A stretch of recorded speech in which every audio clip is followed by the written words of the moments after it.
ఈరోజు జరిగినటువంటి ఎన్నికలల్లో ముఖ్యంగా తమిళనాడు ఎన్నికలల్లో విజయ్ మొదటిసారి పోటీ చేసి చరిత్ర సృష్టించబోతుందా, మరొక వైపు బెంగాల్లో బీజేపీ సునామీ సృష్టించబోతుందా అనేది మనం మాట్లాడుకుందాం. ఎందుకంటే తమిళనాడు అదేవిధంగా బెంగాల్లో ఎన్నికలు చాలా ప్రతిష్టాత్మకంగా జరిగినాయి. ముఖ్యంగా తమిళనాడులో ఏకంగా ఇప్పటిదాకా 82% పోలింగ్ నమోదైతే బెంగాల్లో ఏకంగా 90% పైగా పోలింగ్ నమోదయ్యి చరిత్ర సృష్టించింది. జనాలు ఎగబడి మరి ఎన్నికలలో ఓటేసినట్టుగా స్పష్టంగా అర్థమవుతుంది. తమిళనాడు విషయానికి వస్తే విజయ్ ఆల్రెడీ ఎన్నికలకు ముందే ఒక మాట చెప్పిండు, మీరు ఎంత దూరంలో ఉన్నా ఎక్కడున్నా సరే ఈసారి ఎన్నికల్లో ఎంత దూరంలో ఉన్నా సరే ఓటు హక్కు అస్సలు మిస్ అవ్వదు, ప్రతి ఒక్కరూ ఓటు హక్కు వినియోగించుకోవాలని చెప్పి విజయ్ రిక్వెస్ట్ మరీ చేసిండు. ఆయన రిక్వెస్ట్ను ఆలకించిరో ఏమో తెలియదు, తమిళనాడులో మాత్రం జనాలు ఎగబడి మరి ఎలక్షన్లో పాల్గొన్నారు, ఓటు హక్కును వినియోగించుకున్నారు. మరొక వైపు బెంగాల్లో వచ్చేది ఈసారి బీజేపీ ప్రభుత్వమే అని చెప్పి మోడీ గంట బదాయించి మరీ చెప్తే, నేను ఇక్కడే ఉంటా, నేను ఇక్కడే ఉంటా, బెంగాల్లో బీజేపీ ఎట్లా గెలవదో, మమతా బెనర్జీ ఎన్ని ఆగడాలు చేస్తుందో చూస్తా అని చెప్పి మరీ శపథం చేసిండు అమిత్ షా. మనందరికీ తెలుసు, బెంగాల్లో ఇప్పటిదాకా నమోదు కానటువంటి అత్యధిక శాతం ఓటింగ్ 90% ఓటింగు నమోదయ్యారు. జనాలు ఎగబడి మరి ఓటేసారు. ఈ రెండు రాష్ట్రాల విషయానికి వస్తే మాత్రం రెండు రాష్ట్రాల్లో ప్రత్యేకమైన వాతావరణం అయితే ఉంది దేశంలో. ఎందుకంటే బెంగాల్ విషయానికి వస్తే ఇప్పటిదాకా బీజేపీ అక్కడ గెలిచిన దాఖలాలు లేవు. అక్కడ కమ్యూనిస్టులు అదేవిధంగా మమతా బెనర్జీ రాజ్యమే కొనసాగింది. మమతా బెనర్జీ ఆగడాలు మితిమీరిపోతున్నాయి. బంగ్లాదేశ్ నుంచి బంగ్లాదేశ్ వాళ్ళు అక్రమంగా చొరబడుతున్నారు. మొత్తం బెంగాల్ను బంగ్లాదేశ్ వాళ్ళతో నిండిపోతుంది. అదేవిధంగా అక్కడ మహిళలకు రక్షణ లేదు, మహిళల మీద అత్యాచారాలు పెరిగిపోతున్నాయి. అసలు మమతా బెనర్జీ పట్టించుకోవట్లేదు.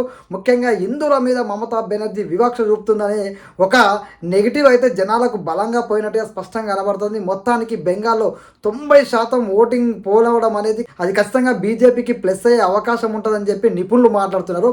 మరొక వైపు మోడీ గారు కూడా చెప్పారు, ఈసారి బెంగాల్లో ఎగిరేది కాషాయం జెండా, ఈసారి మమతా బెనర్జీని ఖచ్చితంగా ఇంటికి పంపించి తీరుతాం, బీజేపీ అధికారంలోకి వచ్చి తీరుతుందని చెప్పేసి మోడీ గారు ఒకవైపు అమిత్ షా గారు మరి నిలబడి బెంగాల్ గడ్డ మీద అడుగుపెట్టి చెప్పిర్రు. ఆ చెప్పిన మాటకు తగ్గట్టుగానే అక్కడ పోలింగ్ శాతం ఎక్కువగా వచ్చిందని చెప్పి అందరూ మాట్లాడుకున్నారు. మరొక వైపు తమిళనాడు విషయానికి వస్తే కొత్తగా పార్టీ పెట్టినటువంటి విజయ్ అనేక రకాల ఇబ్బందులను ఎదుర్కొన్నాడు. మన అందరం చూస్తాము, విజయ్కున్న ఫాలోయింగ్ మన అందరికీ తెలిసిందే.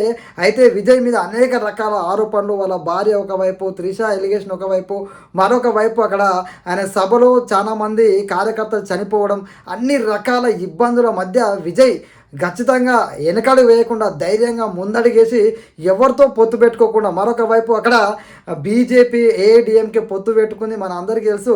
అదేవిధంగా టీవీకే ఆల్రెడీ అధికారంలో ఉంది. ఈ బలంగా వాళ్ళకి ఆల్రెడీ గ్రౌండ్ లెవెల్లో చాలా బలం ఉంది. అలాంటి గ్రౌండ్ లెవెల్లో బలం ఉన్న వాళ్ళని విజయ్ కొట్టగలుగుతాడా అనేది చాలా పెద్ద ప్రశ్న. ఎందుకంటే కొత్తగా పోటీ చేసిండు, మన అందరికీ తెలుసు ఆయన ఫ్యాన్ ఫాలోయింగ్ ఏ విధంగా ఉంటుందో. కానీ గతంలో మనము పవన్ కళ్యాణ్ గారిని, చిరంజీవి గారిని చూసినాము, కమల్ హాసన్ కూడా చూసినాము.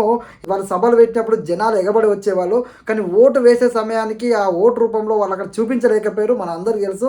కానీ విజయ్ కూడా అదే రకమైన ఫాలోయింగ్ ఉంటుంది, అదే విధంగా జనాలు వచ్చారు. ఎక్కడ మీటింగ్ పెట్టినా విజయ్ సభలకు ఎగబడి మరి వచ్చారు. అదేవిధంగా చివరి నిమిషంలో ఆయన సినిమా ఏదైతే ఉందో అది పైరసీ అవ్వడం అనేది ఖచ్చితంగా అక్కడ జనాల్లో మాత్రం కొంచెం సానుభూతి క్రియేట్ అయిపోయింది. విజయ్ కూడా ప్రచారం చివరి దశ వచ్చే వరకు జనాలను చాలా మోటివేట్ చేశారు. మీరు ఎక్కడున్నా సరే ఈసారి ఎన్నికల్లో మీరు ఖచ్చితంగా ఓటు వేయాలి, అవినీతి ప్రభుత్వాన్ని పాలదోయాలి, అదేవిధంగా ఖచ్చితంగా తమిళ గడ్డ మీద ఒక స్వచ్ఛమైన పాలనకు నాంది పలకాలి. ఖచ్చితంగా మీరు ఏ రాష్ట్రంలో ఉన్నా, ఏ దేశంలో ఉన్నా ఓటు హక్కు వినియోగించుకోవడం మర్చిపోవద్దని చెప్పి విజయ్ ఏదైతే చెప్పిండో, విజయ్ చెప్పినట్టుగానే అక్కడ జనం ఎగబడి మరి ఓటేసినట్టుగా స్పష్టంగా కనబడుతుంది. 82% ఓటింగ్ అనేది విజయ్కి మరి నిజంగానే ప్లస్ అవుతుందా? మరి విజయ్ ఓట్లు ఏమైనా బలంగా చీల్చబోతున్నాడా? ఓట్లు ఏమన్నా బలంగా చీల్చబోతున్నాడా? ఎన్డీఏ కూటమికి ఏమన్నా పెద్ద మ్యాజిక్ జరగబోతుందా? ఎన్డీఏ కూటమి ఏమన్నా అధికారంలోకి రాబోతుందా? ఒకవైపు డీఎంకే పార్టీ మీద చేసిన ఆరోపణలు, డీఎంకేకి సంబంధించిన ఓటు బ్యాంకు ఖచ్చితంగా విజయ్ బాబు కొంత మళ్ళీ అవకాశం ఉంటుంది. ఈ డీఎంకే, టీవీకే మధ్యలో ఏఐడీఎంకే గెలిచే అవకాశం ఏమైనా ఉందా అని చెప్పి విశ్లేషకులు కూడా మాట్లాడుతున్నారు. ఏదైనా జరగవచ్చు. కానీ విజయ్ ఫస్ట్ టైం ఈ పెరిగిన ఓటింగ్ కనుక విజయ్కి పర్ఫెక్ట్గా పడి జనాల్లో గనక బలమైన ఈ యొక్క ఫ్యాన్స్ని ఓటు బ్యాంక్గా మార్చగలిగి ఉంటే మాత్రం ఫస్ట్ టైం పోటీ చేసిన విజయ్ గెలిచి చరిత్ర సృష్టిస్తాడనడంలో ఎలాంటి అతిశయోక్తి లేదు. నిజంగా ఆయన గెలిస్తే మాత్రం ఒక చరిత్రే అవుతుంది. మొదటిసారి పోటీ చేసి అధికారంలోకి రావడం అనేది అంత ఈజీ ముచ్చటైతే కాదు. విజయ్ ఇవన్నింటిని తిరగరాసి అధికారంలోకి వస్తాడా అనేది కూడా మనం ఆలోచన చేయాలి. నిజంగా 2 రాష్ట్రాల్లో ఓటింగ్ అనేది బలంగా పెరిగింది.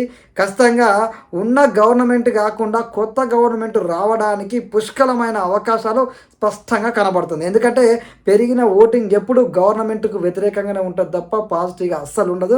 మనం గతంలో ఆంధ్రప్రదేశ్లో చూసినాం, వివిధ రాష్ట్రాలలో చూసినాం. ఎక్కడైనా ఓటు శాతం పెరిగింది అంటే అది ఖచ్చితంగా ప్రభుత్వానికి మైనసే అవుతుంది. బెంగాల్లో బీజేపీ, తమిళనాడులో విజయ్ కానీ ఏఐడిఎంకే కానీ అధికారంలోకి రాబోతుందా అనేది వేచి చూడాలి. మీ అభిప్రాయం కూడా కామెంట్లో తెలియజేయండి. జై హింద్.